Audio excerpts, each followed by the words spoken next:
नमस्कार, प्रज्ञा पाटील, आदर्श विद्यालय शिरवळ। आज 21 जून योगा दिनानिमित्त आपण इथे जमलेलो आहोत।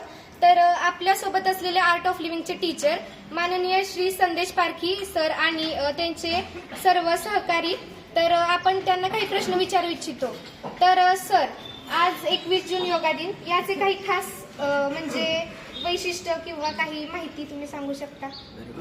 आज श्री नरेंद्र मोदी यांच्या संकल्पनेतून गेले 7-8-10 वर्ष झालं आपण योग दिन साजरा करतोय, जागतिक आंतरराष्ट्रीय। त्या निमित्ताने बघा, योग कशासाठी करायचा तर आपल्या शरीरासाठी करायचा, बरोबर ना, मनासाठी करायचा। योग केल्यामुळे आपली शरीराची स्ट्रेंथ वाढते, शक्ती वाढते, ताकद वाढते। योग केल्यामुळे आपण 16 तास, 18 तास, 20 तास काम करतो। बघा, व्यायाम सुद्धा केल्यानंतर सुद्धा आपण काम करू शकतो, पण व्यायामाने आपण थकतो आणि योगाने आपण 18 ते 20 तास काम करू शकतो, एवढी योगामध्ये ताकद आहे। धन्यवाद। माझा दुसरा प्रश्न असा आहे की आपण आहार कोणत्या प्रमाणात घेतला पाहिजे? आहार आपण बऱ्यापैकी 70% 80% आहार असं म्हटलं जातं की आहार घेताना जर आपण कमी आहार घेतला तर थकवा येतो, जास्त घेतला तर आळस येतो, बरोबर ना।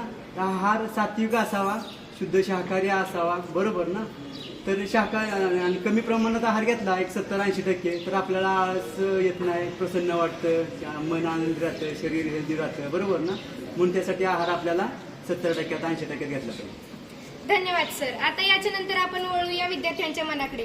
तर विद्यार्थ्यांनो, आपण योगा दिनाचा आनंद घेतला का? Heap heap heap heap. धन्यवाद। तर कॅमेरामॅन सृष्टीसह आदर्श विद्यालय शिरवळ, धन्यवाद।